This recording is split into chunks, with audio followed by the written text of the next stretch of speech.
So I have two scales here, two that I've been using for a little while now, enough to do a review and a bit of a comparison. I've been a Flair espresso brewer for about 5 years now, and there's always been a lot of communication about different scales to use and different opinions on them, different price points, whatever. I know a lot of people use the Akaya scales, or however you say that, but that's about a $200 scale, and most people don't want to spend that money. I definitely did not myself.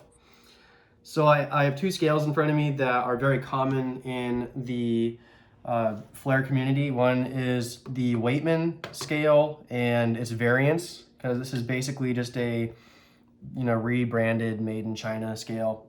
And in fact, I think this one actually is not, well, this one is the Weightman, but I have a couple others that are like this, but not Weightmans. And then right here I have the SearchPean tiny scale, and this is the version 1, not the version 2.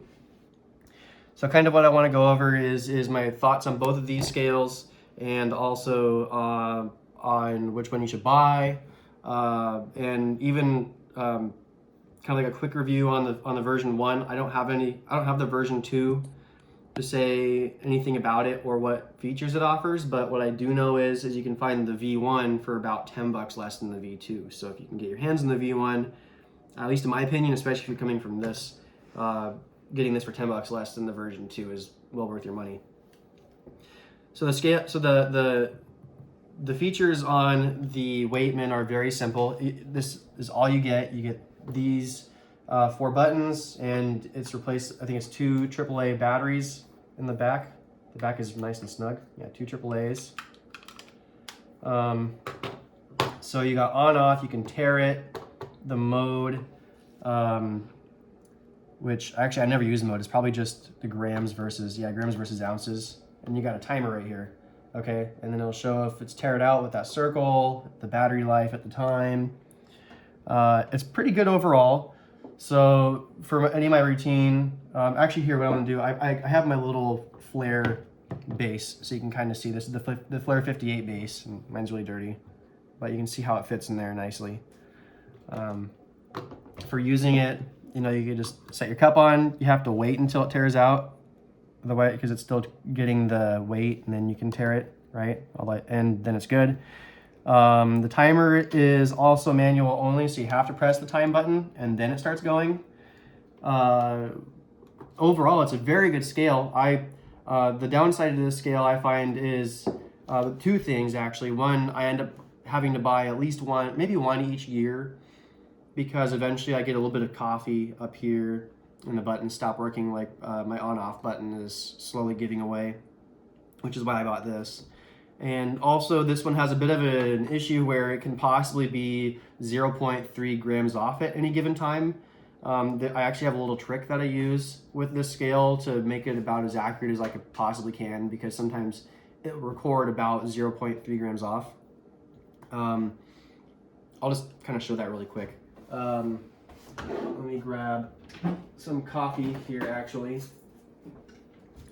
And yeah, let's do it in here, why not? So if you go like this and start putting coffee in, so I'll start putting some in here. So every now and then, this might not be the exact number. So whenever I'm done weighing my coffee, I'll actually press down on the scale and you'll see the number fluctuate a little bit. Every now and then it might be off by just a little bit. So just kind of keep putting coffee in, and then yeah, sometimes you'll find that number says 6.0, but sometimes it might jump to 6.3. It's just kind of a weird little bug it has. So that's something to keep in mind with the scale, is it has a 0.3 gram difference that's kind of hard to detect at times. So yeah, that's one of my beefs with the scale. It's something you don't see all the time, so yeah, you probably won't see it on camera here. And the other thing too is, like I said, the buttons tend to get coffee or something in them. I think I actually got honey under this one, and it just breaks at that point. I've had one, it comes in a carrying case typically, which is pretty cool, or like a little cover to protect the scale itself. And one time I had a flight and I brought it with me. I had it in between clothing, try to keep it safe, but the scale ended up breaking in the end, so it wouldn't register anything past like 97 grams of coffee or something like that. So that one had to go. So basically this is good on the cheap because you can find these for like $10 to $15. It'll last for a while, eventually it'll break pretty quick. So this is kind of like a cheap e-waste solution is what I would consider it. Now this is the SearchPean, which is what I got to replace these scales. I've gotten so many of these that I'm just done buying them. And so I wanted to get one good one, but didn't want to break the bank. So this one is the SearchPean Tiny Scale version 1. The features it has, there's no buttons on top, so if you spill anything on top, you'll be okay pretty much. It has one of those invisible screens, so it's actually up here at the front. That's actually a little bit annoying sometimes because you kind of have to guess where the buttons are. So if that annoys you, then don't buy the scale. It has an on-off switch in the back, and it's chargeable with USB Type-C. So it has a built-in battery. Oops, I even just turned it on. See? I'll turn it back off. So yeah, it makes noises too. I think you can turn that off, but I haven't cared to do it. I'm kind of lazy, so I didn't. So if you can turn it off, cool. I don't know. This one, it goes up to 2,000 grams, whereas I think this one goes up to about 1,000. Let me look at the bottom. Yeah, this one goes up to 1,000 grams. So that was one thing I did not like about this scale too. I do pour over sometimes, and this was too small of a base here, but also because it only went up to 2,000 grams, I couldn't do pour overs. This one I can do pour overs, and my cups fit just fine. So I can do espresso and pour overs. For reference, this is the 58 base again, and it fits in there perfectly. There's plenty of space around it still even. This also does work on the Flare Classic and the Pro, or I guess it's the Pro too. So for the features, one thing they say is if you have hot objects going on top of your scale that you want to use this. I think for espresso cups, little espresso cups, it doesn't matter. For pour overs, it could be bad. So I would use this for pour overs probably because you're having a hot cup there for much longer. So over here is the on button, and there we go. So this scale has many more options available to you. It has a manual mode for timing. It has two other modes for timing as well that are more automatic. So the first thing with the scale is I do like the way that it tears things out, because you can just put your cup on and then hit tear right away and it'll just figure it out. And you have a little T there showing that it's teared. So I really like that. So one of the things I like about the scale is the way that it tears. So you have the on button there, right? And you put your cup on. And like I was saying with this scale, you have to wait for it to kind of sense the weight and then press tear. But this one, I can just take it off, put it on, and hit tear, and it'll figure it out. And then it shows it's teared. So I like that it's faster and that there's no having to wait for something. Typically when I use this scale, I actually put the cup on and then hit on right away and then just wait for it. I don't like that so much. So I like that if this is on, I can just hit tear really quick. If you want to do manual timing, you have the timer button right here. So whenever you want to start it, you can just press your timer and then it will start counting. And then of course when you're done, you pause and you hold down to reset it. There are two modes, and I'm going to do my best to explain them because I don't use them.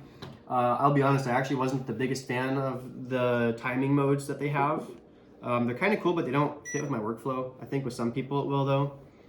My first little complaint with this scale is actually switching between these modes. So it says PR2 right there. There's a PR1, which is more for your espresso type stuff. And you're supposed to double tap the timing button to change it to PR1. And sometimes or most of the time actually, it doesn't switch over seamlessly. So if I go, you'll see it's back on PR2. So I have to basically keep mashing it until it works. That's kind of annoying. But PR1 is a little bit interesting. I think that what happens is you put your cup on and then it should tear it out. There we go. So now it's teared out. So auto tears it for you. So that's like, you have the scale under your espresso machine, you put your cup on, And then when you start pouring water, so I have water right here. So once it detects water, it'll start counting. So now you'll see here that the timer starts going, right? And then once it stops, the timer should stop right there. So you see right there, it stops right when it detects there's no more liquid pouring, okay? So that is really handy if you time your drinks based on once the coffee reaches the cup, right? I know with a lot of people, especially flare users, we tend to start our timer when the pre-infusion starts. So the moment we start pulling on the lever, we start doing our timing. This scale will not do that. That's one thing I do not like about the scale.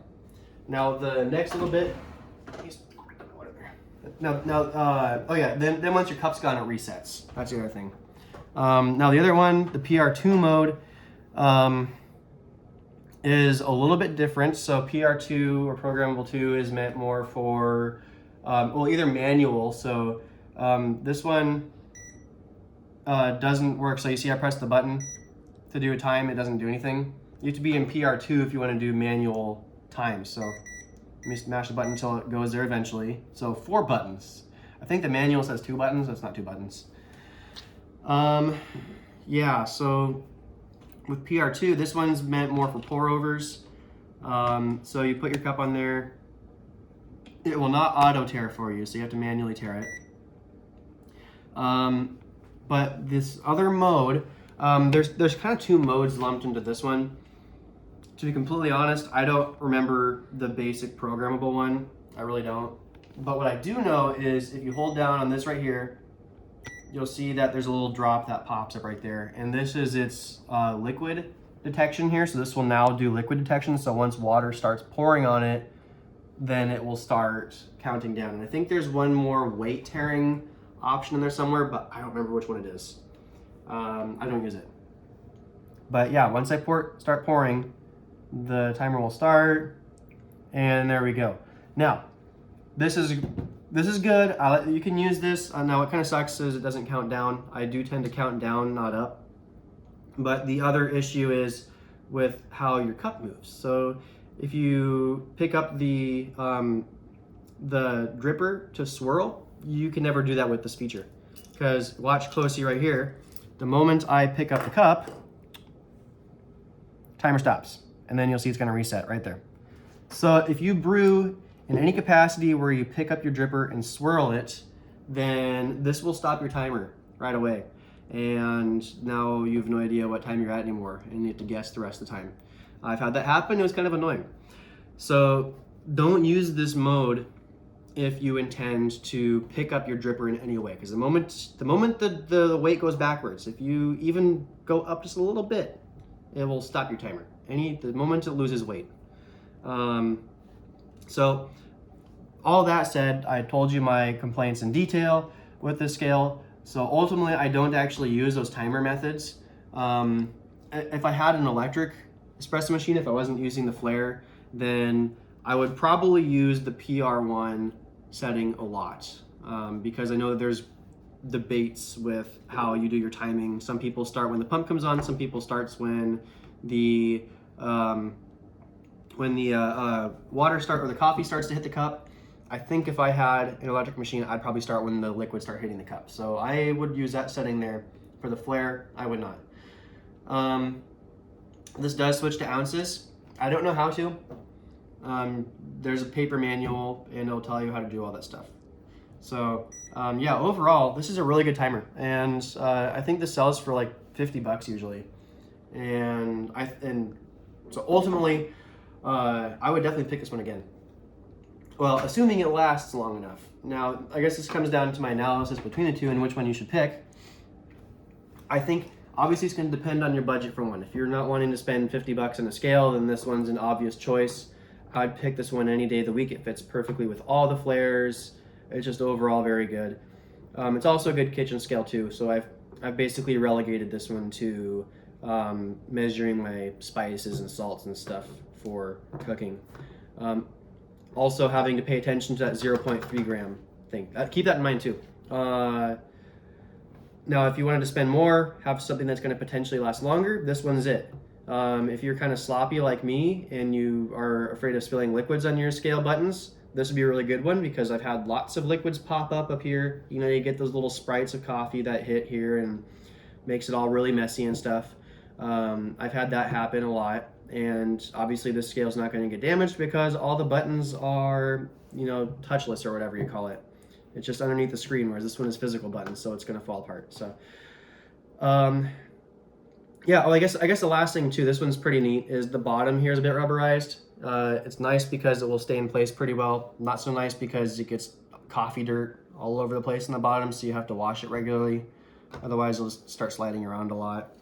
This one has no non-stick. It's all just hard plastic, so it'll slip around everywhere. That's another thing to keep in mind too. I think that's, I guess what the last thing that comes included, this one does come with the battery. There's also a little cover. You can see the hinges, so the cover goes on top. And then this one does come with a little cable. There's no charging block, just a short cable to charge it. And like I said, it's USB Type-C. And if anyone wants to know, I don't know if you should get the version 1 or version 2. I don't know what comes with the version 2. But like I said, if you're wanting to save $10 and you don't plan on using fancy timer features, then saving $10 and getting this is much more worth it. We'll see how long this one lasts. I've only had this one for probably 4 weeks so far, I would say, and it's been really good in that whole time. So I'm really happy using this scale. I really just do the manual stuff like I did on this scale. It just fits my workflow. I really do enjoy it.